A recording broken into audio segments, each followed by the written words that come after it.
The modern trend in cycling nutrition is toward what could loosely be called the health food diet.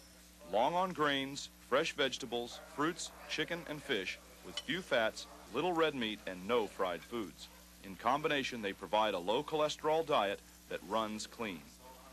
Serious riders usually add at least a multivitamin plus additional C, B6, B12, and iron.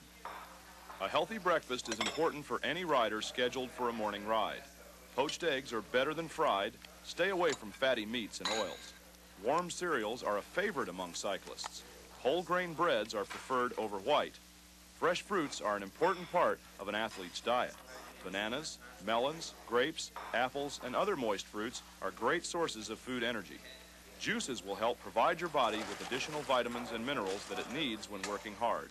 It's best to stay to easily digested foods unless you're able to eat 3 hours or more before riding.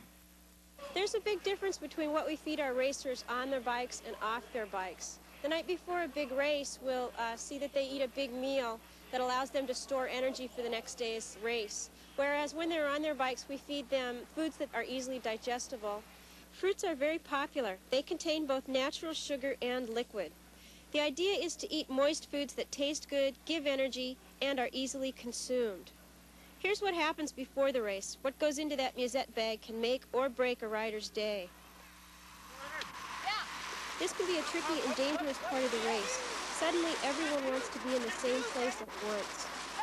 Practicing this pickup is not a waste of time. Getting your feed is critical because running out of food energy is like a car running out of gas.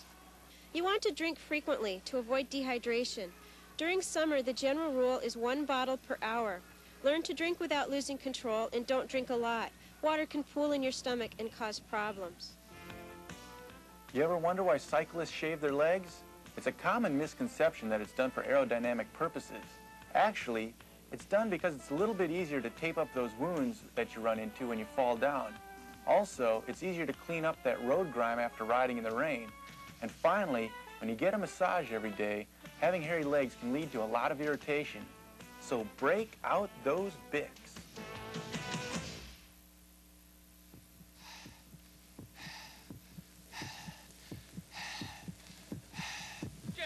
Wearing the red leader's jersey, one of the greatest climbers in the world, he's making him suffer. This is the true test for everyone, the hardest stage in the race.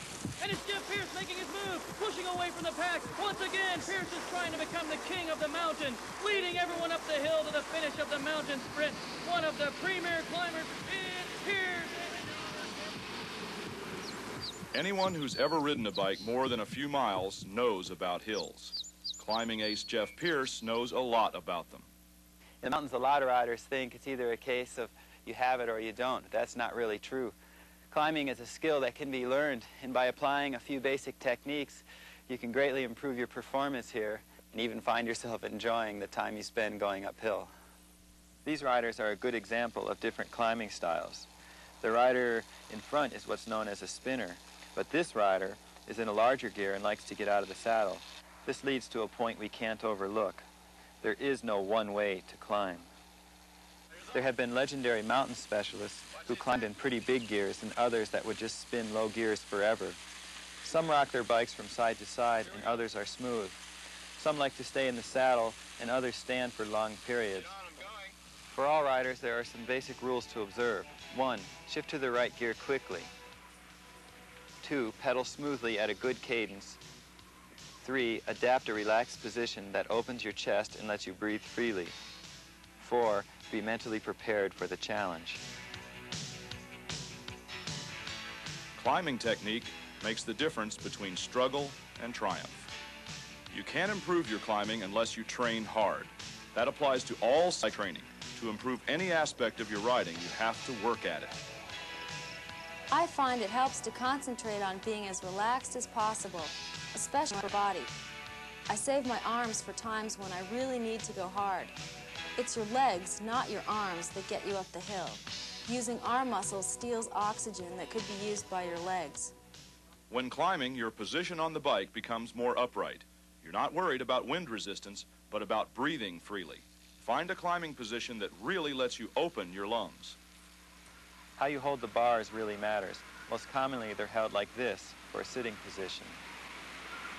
Or this, pulling the hoods gives you more power by getting your arms into the action.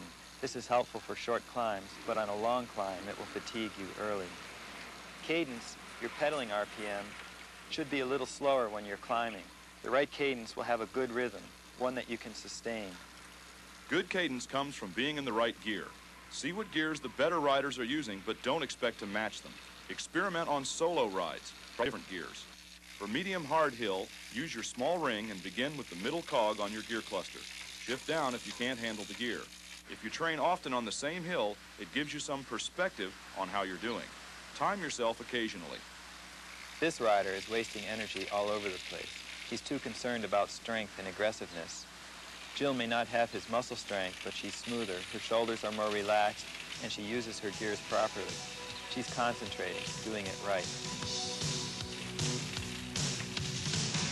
Because I, like most women, have less muscle mass than men, I prefer to climb in smaller gears. That is, to spin at a higher RPM.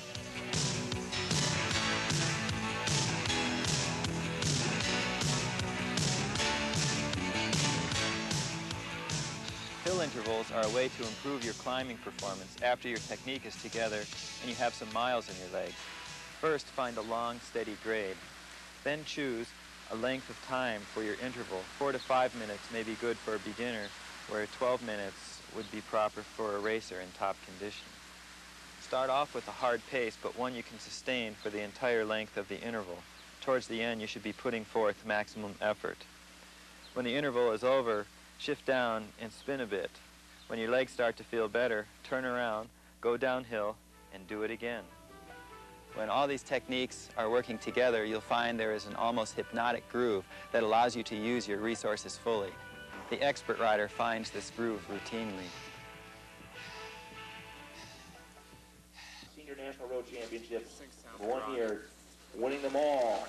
In 83, Ron Keeple. 10. 5, 4, 3, 2, 1, go. The man who has a reputation for winning prolonged time trials. Contre la montre, the race of truth.